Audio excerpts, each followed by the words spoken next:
Hey there, everybody. I just wanted to share my opinion, give you a little quick hot take about the state of the video game industry. Surely I'm alone in saying these things, and this is just ground that's being broken here. But out of the three problems I have with the video game industry, I'd have to say the first problem is this sense of mandatory cramming. This stirred a bit of controversy recently due to its widespread coverage on gaming news outlets. And that reason is this forced crunch time that developers at a bunch of different studios have had to endure in order to kick their games out of the door on time. Some developers have gone as far to brag about the copious amounts of hours they've put into a game in the case of Rockstar, or in the case of BioWare, they've made an expectation of staggeringly long hours towards the conclusion of development a trademark, like the BioWare magic or whatever you've heard. Now, don't get me wrong, I've been there. I wrote most of my term papers the morning they were due, so when it comes to feverishly working off the power of sheer anxiety alone, you're in fact not alone. This leads us to the most problematic aspect of this last minute cramming. You see, the worst scenario isn't failure, the worst case scenario is success. Because in that instance, my poor work ethic and procrastination would be rewarded. Had I failed or received a bad grade, I would have had to reevaluate how I approached my writing. And that's the phenomenon we're seeing in the video game industry. These games that employees are grinding and sleeping at their desks to produce are succeeding, and in regards to why, we'll be returning to that in a moment. The next problem I have is this idea of emphasized RNG. This problem, in my opinion, crept up seemingly out of nowhere. I must confess that due to my being a PC Master Race freshman, or late bloomer, if you will, I didn't immediately experience the inception of loot boxes, but like many others, I'm left in the fallout. Then as this new inclination towards randomness and RNG. At first, you'd experience this sort of thing in RPGs where loot acquirement is based off drop rates, like, Dark Souls, for instance, Borderlands, what have you. But then it evolved, and I found myself playing Overwatch for some reason, and this is the first time I encountered a loot box, an item that costs either money or grinding in order to acquire, and on top of that, its contents are randomized. I found myself dumbfounded by the fact that a system for unlocking in-game items for a game that I paid for could work in such a way. Especially when the game already had a currency, but that currency itself was determined for you randomly. I couldn't earn the credits. I was astounded by the fact that if I wanted something, I couldn't just unlock it through a designated progression or buy it outright. I had to yield to the RNG gods and beg they would be merciful. And even worse, that there's content in this game that I bought and I own that I may never acquire due to the random aspect of gathering collectibles or loot or cosmetics or whatever. So, RIP to all those collectors out there. But it doesn't stop there. We found ourselves infected with this RNG virus. It was here that loot boxes and other randomized microtransactions spread like wildfire. Every game had some kind of loot box system. Granted, all these systems were based upon cosmetic items that don't alter gameplay, with a few exceptions as far as single-player games like Shadow of War.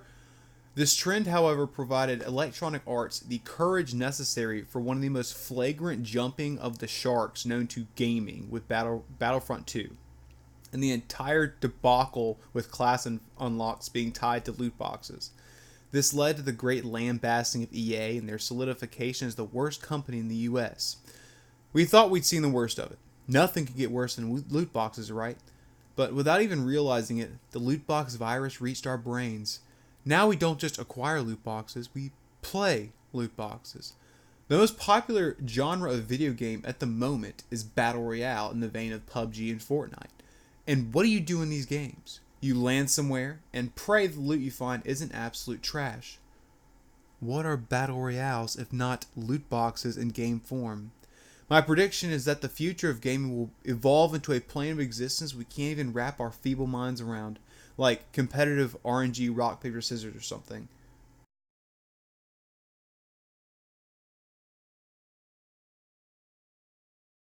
The final problem with the industry is very closely linked to the first, and that's inadequate development time. Video game developers nowadays have grown fat and soft. The focus is no longer on making a great game, it's about providing a game that at the very least functions at launch. And even that is asking too much, apparently. Right, Coalition? Because due to the ability to patch games and add content post-launch, this completely eliminates the fear of failure in most cases. Games can come out utterly broken, but still survive if they have a dependable fan base. Whether they be longtime veterans of those developers, or they simply see the potential the game has. As long as the developers are willing to keep generating content, those players have a significant chance of sticking around. This raises the question, how do we get here? Well, let's return to the term paper example. I wrote my best paper of my college career the morning it was due. That success came with arrogance. If I could do it once, I could do it again. The reason developers keep launching incomplete games is because other developers have turned lackluster games into eventual successes.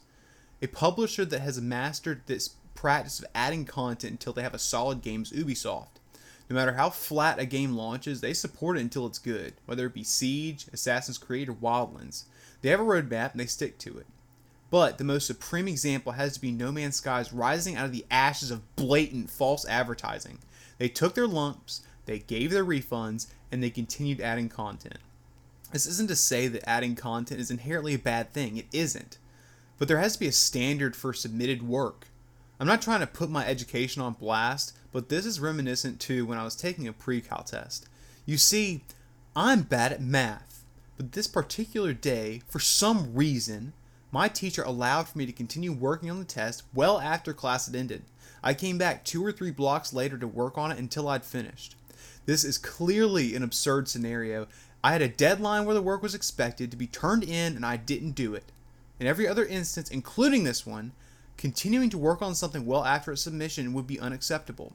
But the advancement of video games into the contemporary age has led to the ability to efficiently cut corners. Look no further than the passive expectancy we have of a day one patch for every game that launches.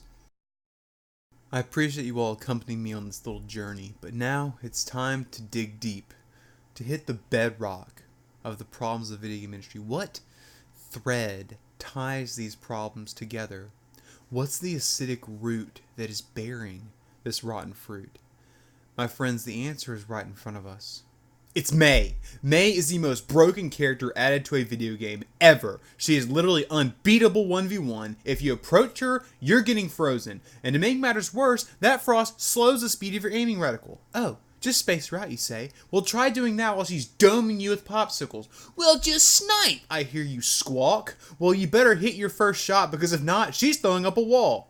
And then, the worst part, you finally corner her, and she pauses the game to heal.